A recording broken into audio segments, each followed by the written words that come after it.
जी, तो क्या हाल चाल हैं आपके। मैं हूँ हिमांशी और अब हम बात करने वाले हैं 12th क्लास इंटीग्रेशन की।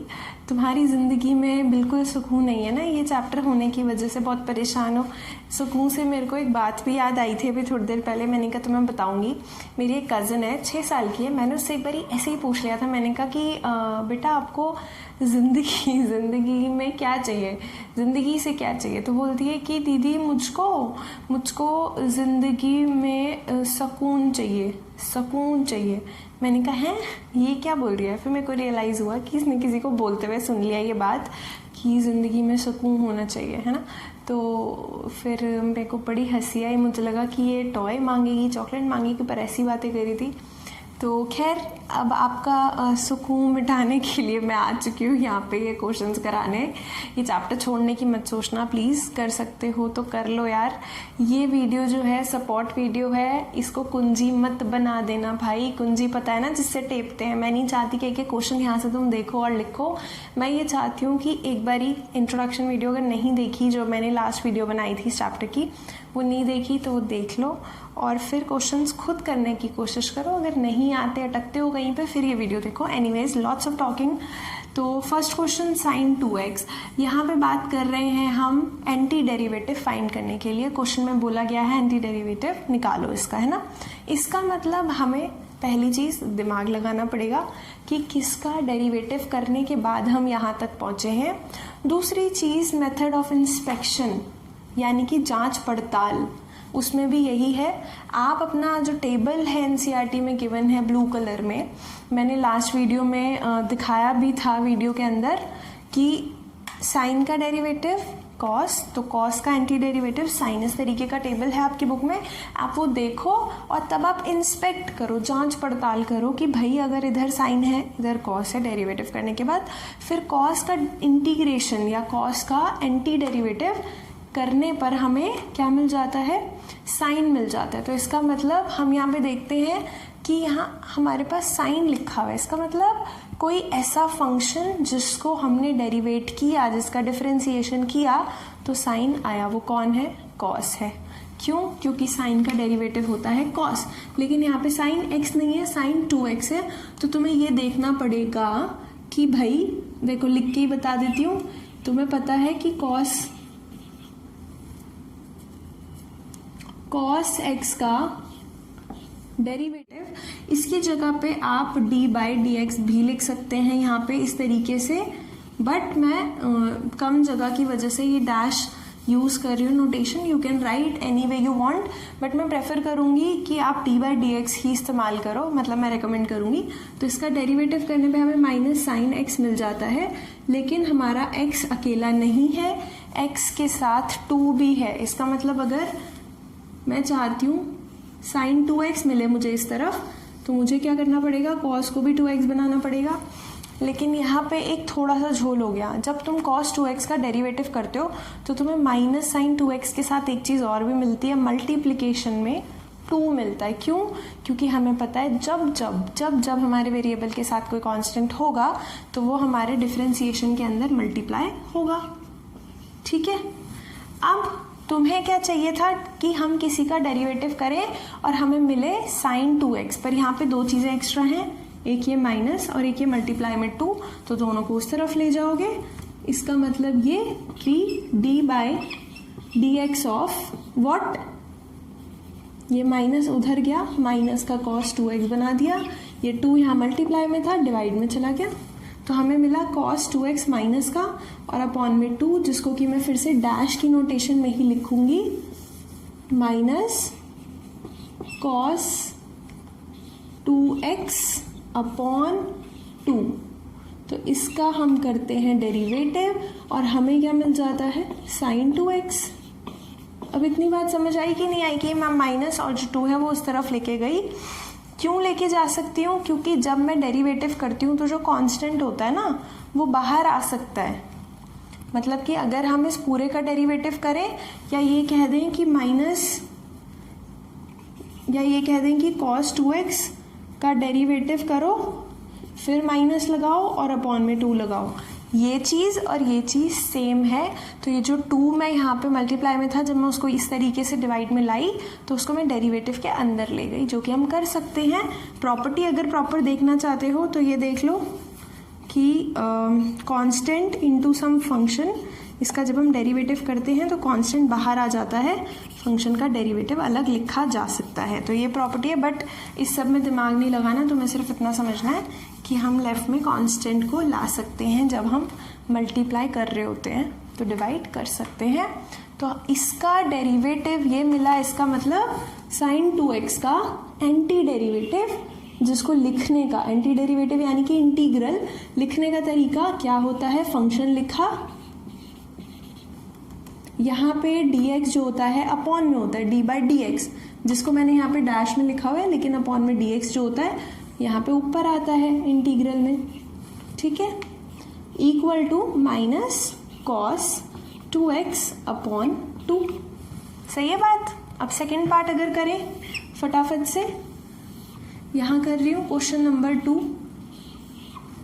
लिखा यहाँ है cos 3x। हमें पता है कि किसका डेरिवेटिव करने पे हमें cos मिलता है, साइन का। साइन x का derivative cos x, sine 3x का डेरिवेटिव 3 इंटू cos 3x। तो इसका मतलब हम ये लिख सकते हैं कि भाई एज साइन 3x का डेरिवेटिव होता है 3 इंटू cos 3x। इसका मतलब ये हुआ कि साइन 3x के साथ यहाँ पे आप देखो राइट साइड पे 3 मल्टीप्लाई है, हम यहाँ पे इसको डिवाइड में लिख सकते हैं। इसका डेरिवेटिव करोगे तो cos मिलेगा, cos 3x मिलेगा, और तुम्हें फाइनली cos 3x ही चाहिए था, तो इसका मतलब ये फंक्शन है इसका एंटी डेरिवेटिव, क्योंकि इसका डेरिवेटिव करने पे हमें cos 3x मिला है। तो आप बोलोगे सो इंटीग्रल का साइन लगाएंगे, ये सांप सा बनाना होता है जिसकी हम एंटी डेरिवेटिव की बात करते हैं, फिर वो फंक्शन cos 3x जो हमारे यहाँ पे क्वेश्चन में गिवन था, जो हम जहाँ तक हम पहुँच गए डिफरेंशिएशन करने के बाद, इसके साथ dx आएगा, ठीक है, जैसे हमने यहाँ लिखा था, इक्वल टू में साइन 3x अपॉन 3। अब यहाँ पे ये तो क्वेश्चन निपट गया, पर मुझे एक चीज़ बतानी है इन दोनों ही क्वेश्चंस के लिए, जो मैंने पहले इंट्रोडक्शन वीडियो में बहुत अच्छे से बताई थी, वो है कांस्टेंट ऑफ इंटीग्रेशन।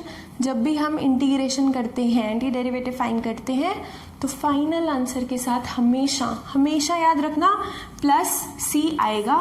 तो यहाँ पे थोड़ा इसको एडजस्ट करके दोबारा से लिख रही हूँ, माइनस cos 2x अपॉन में 2 प्लस ये c, कांस्टेंट ऑफ इंटीग्रेशन। और ये क्यों आता है ये मैंने तुम्हें अच्छे से लॉजिक बताया था इंट्रोडक्शन वीडियो में, बट आई एम श्योर तुम्हें उसमें इंटरेस्ट नहीं है, तुम्हें बस मार्क्स चाहिए बस, है ना। तो इसका इंटीग्रेशन करने के बाद हमें क्या मिला, sign 3x upon 3 plus c, बस इतना लिख देना, तुम्हारा क्वेश्चन डन हो जाएगा।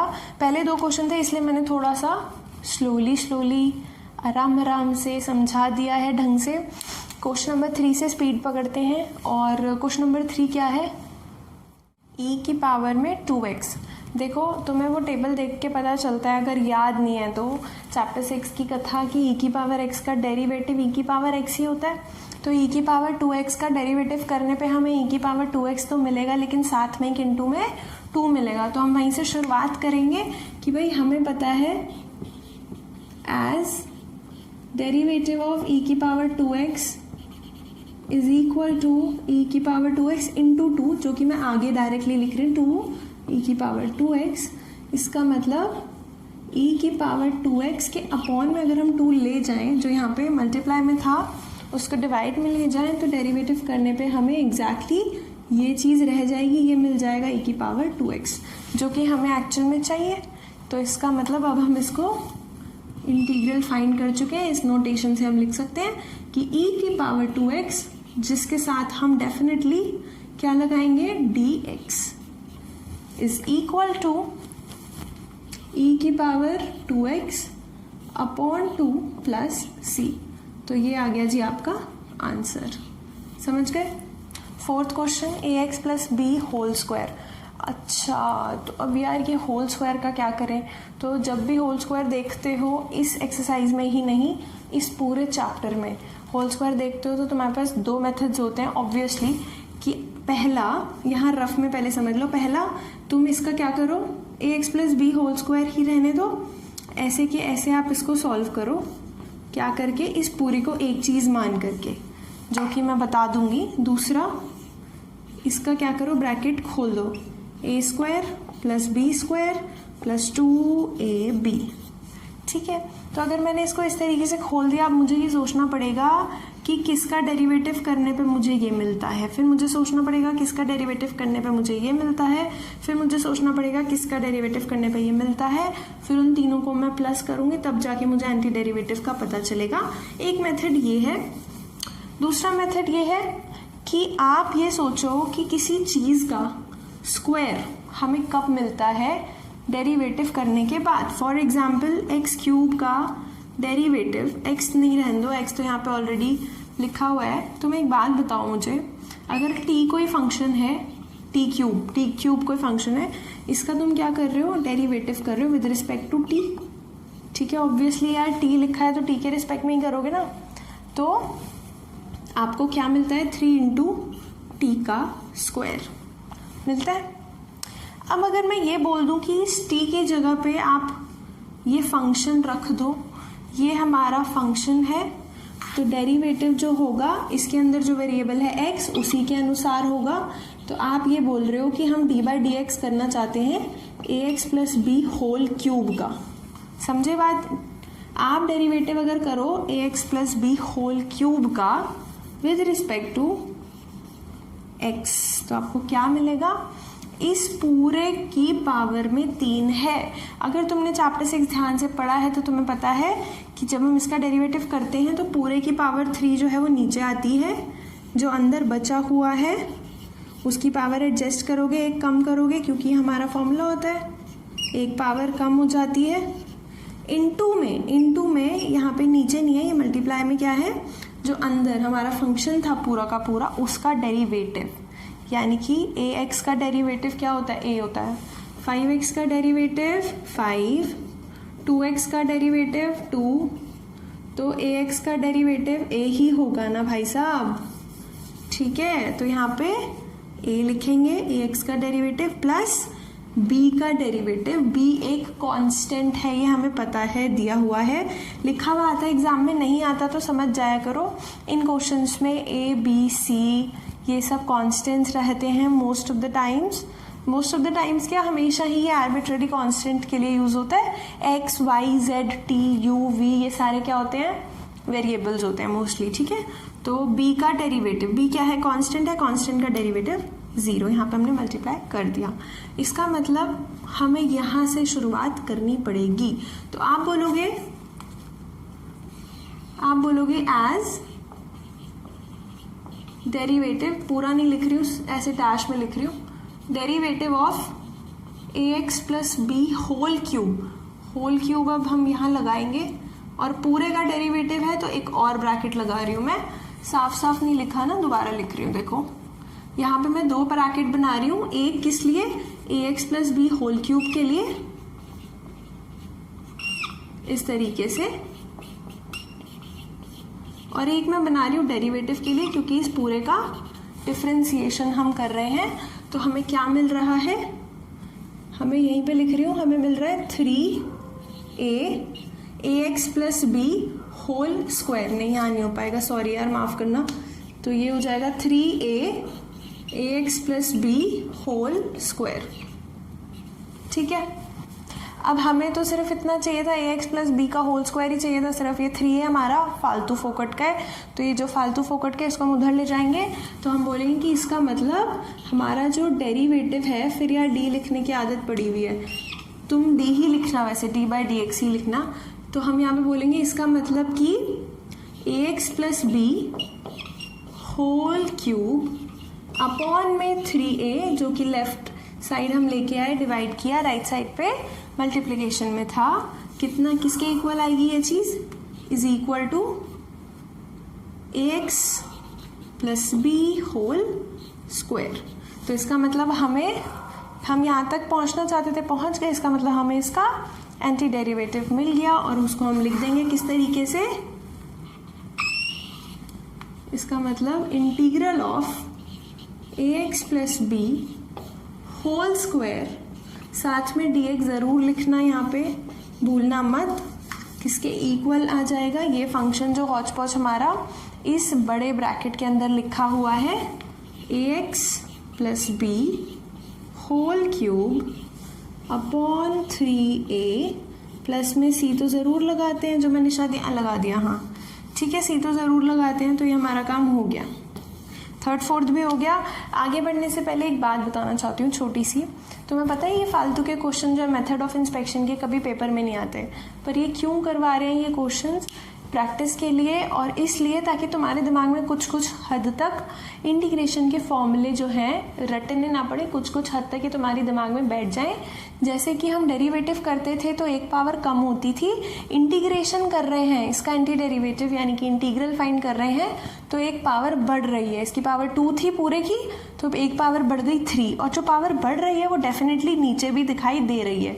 तो ये थोड़ा सा अब तुम दिमाग में सोच सकते हो कि भाई x की पावर n का अगर मैं इंटीग्रेशन करता हूँ तो मुझे क्या मिलता है, x की पावर n प्लस 1, एक पावर बढ़ जाती है और वही चीज़ नीचे भी आ जाती है n प्लस 1 और साथ में c आता है। ये तुम्हारा फॉर्मूला है जो तुमको टेबल में दिया हुआ है। तो इस क्वेश्चन को देख के तुम ये फॉर्मूला भी थोड़ा थोड़ा याद कर सकते हो। तो इसी तरीके से साथ साथ फॉर्मूले तुम्हारे याद हो जाएंगे। चलते हैं क्वेश्चन नंबर 5 की तरफ। यहाँ पे ना इन्होंने थोड़े थोड़े मजे लेने स्टार्ट कर दिए। तुम्हें पता है फर्स्ट क्वेश्चन साइन 2x ही था, अब यहाँ पे इसके साथ इसका कॉम्बिनेशन दे दिया, और अगला जो क्वेश्चन है उसमें यही सेम चीज़ उठा के दे दी। तो तुम्हें थोड़ा थोड़ा तो याद भी, अब हमारा काम जल्दी से हो जाएगा ना। किसका डेरिवेटिव करने पे साइन 2x आता है? फर्स्ट क्वेश्चन में हमने देखा था माइनस कॉस 2x अपॉन 2 था। जब हम इसका डेरिवेटिव करते थे तो हमें क्या मिलता था? साइन 2x मिलता था, है ना। फर्स्ट क्वेश्चन देख लो यार। तो हम बोलेंगे भाई कि साइन नहीं, माइनस कॉस 2x अपॉन 2, इसका डेरिवेटिव करने पे हमें ये मिल जाएगा। तो ये निपट गया। अब मैं इसकी बात कर रही हूँ, यहाँ पे माइनस लगाएंगे जो कि क्वेश्चन में दिया हुआ है, ये लगा दिया मैंने, ये वाला माइनस। अब मुझे ये देखना है कि किसका डेरिवेटिव करने पे मुझे 4 इंटू ई की पावर 3x मिलता है। तो मुझे पता है कि ई की पावर 3x को डिफ्रेंशिएट करेंगे, डेरिवेटिव निकालेंगे तो ई की पावर 3x ही मिलेगा। तो उतना तो मैं लिख ही दूंगी, लेकिन जब मैं इसका डेरिवेटिव करूंगी तो मुझे यहाँ पे साथ में 3 मल्टीप्लाई में मिलेगा, जो कि यहाँ नहीं आ रहा तो वो डिवाइड, और साथ में यहाँ पे मुझे दिख रहा है कि मुझे 4 चाहिए क्वेश्चन में, तो मैं इसके साथ यहाँ 4 लिख देती हूँ ताकि भाई जब ये डेरिवेटिव बने, जब इसका ये थोड़ा नीचे हो गया, 4 ई की पावर 3x अपॉन 3, इसका डेरिवेटिव करूंगी तो एग्जैक्टली ये मिलेगा। अभी समझा रही हूँ दोबारा, 1 मिनट लिखने दो बस मेरे को, मैं फिर समझा रही हूँ कैसे आया। माइनस 4 ई की पावर 3x, देखो हमें पता है cos 2x अगर माइनस का है और अपॉन में 2 है तो ये आएगा। क्वेश्चन नंबर 1 देख लो, अभी अभी किया था, ये माइनस यहाँ पे मैंने एज इट इज उतारा है। अब मैं ये कह रही हूँ कि अगर मैं 4 ई की पावर 3x अपॉन 3 का डेरिवेटिव करूंगी तो क्या मिलेगा, यहाँ करके दिखाती हूँ। देखो 4 ई की पावर 3x अपॉन 3, इसका मैं क्या करना चाहती हूँ, डेरिवेटिव करना चाहती हूँ। तो जो कांस्टेंट 4/3 है वो एज इट इज बाहर आ जाता है डेरिवेटिव में, कांस्टेंट बाहर ले लिया। अब ई की पावर 3x का डेरिवेटिव करना है, और हमें पता है कि ई की पावर 3x का डेरिवेटिव क्या होता है, 3 ई की पावर 3x होता है ना। तो 3 से 3 गायब, 4 ई की पावर 3x बच गया जो क्वेश्चन में चाहिए था।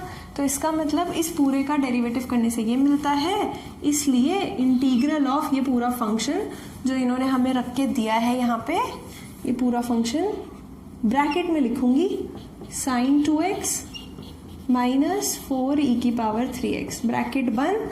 एक चीज बहुत इंपॉर्टेंट एलिमेंट dx लिख दिया यहाँ पे, किसके इक्वल आएगा, ये जो हमारा हॉच पॉच फंक्शन यहाँ पे लिखा हुआ है ना, minus cos 2x upon 2 minus 4/3 ई की पावर 3x और साथ में प्लस का c। Got it? हो गया 5th क्वेश्चन।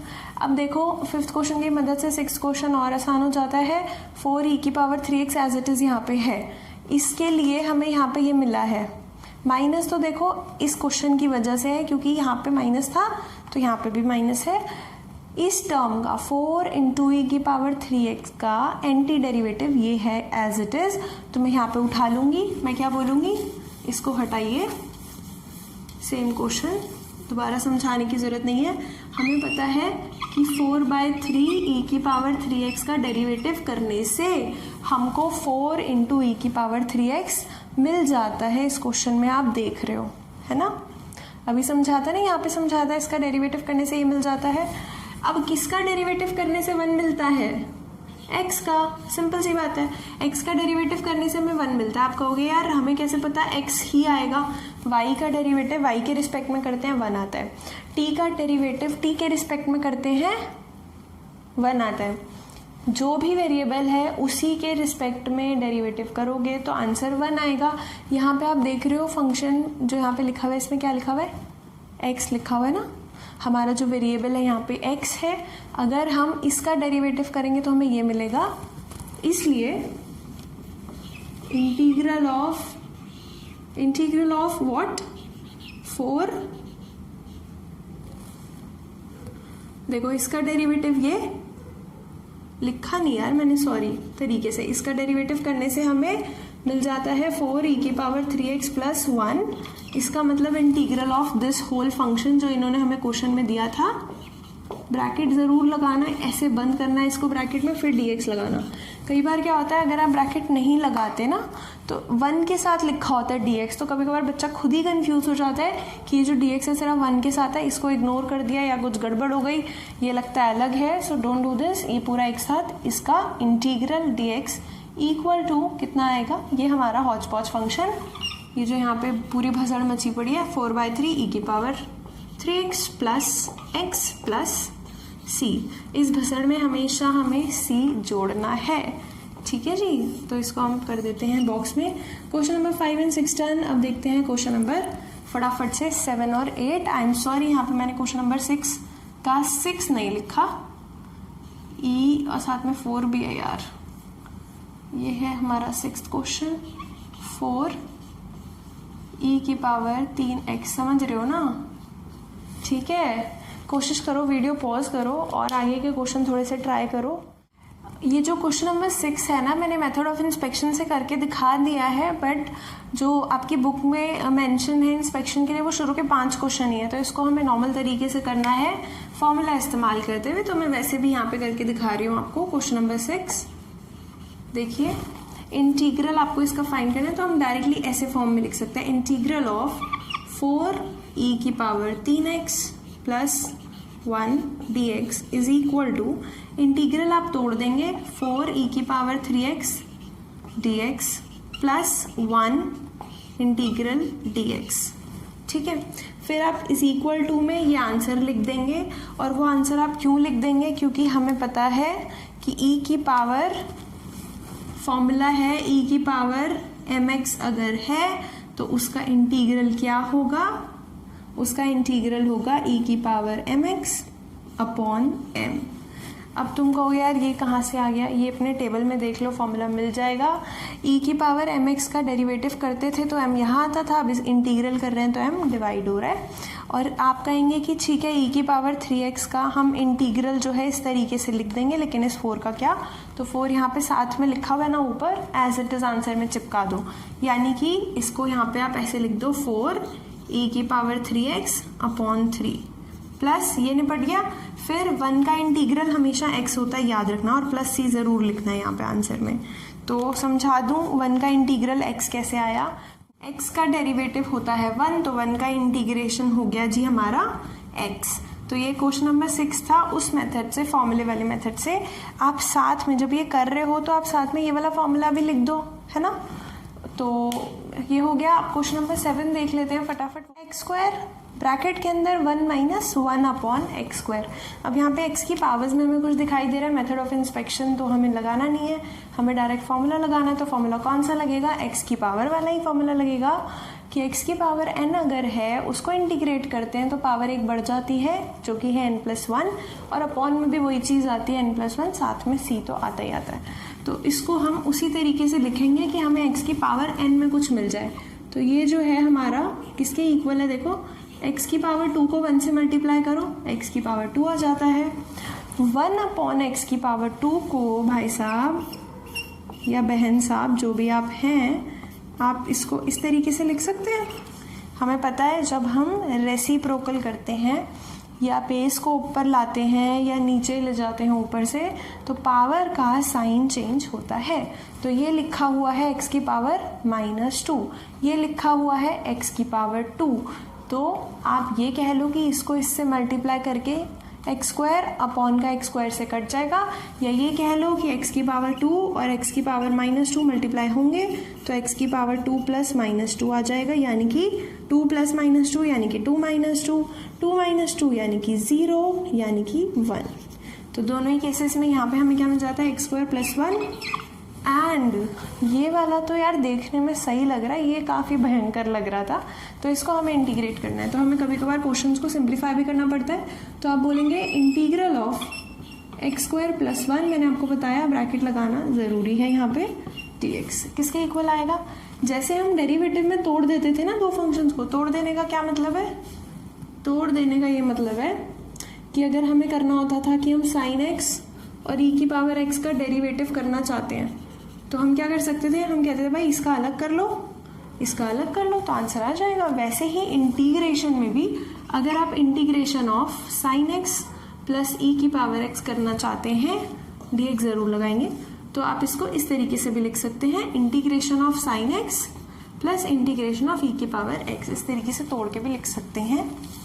तो यहाँ पे हम लिखेंगे integration of x² dx plus integration of 1 into dx। इस बात पे कोई बहस नहीं करेगा कि 1 का इंटीग्रेशन x होता है, हमें पता ही पता है। अभी मैंने लास्ट क्वेश्चन में भी बताया था x का डेरिवेटिव 1, तो 1 का इंटीग्रल x। तो हम क्या लिखेंगे जी, यहाँ पे हम लिखेंगे x की पावर 2 प्लस 1 अपॉन 2 प्लस 1।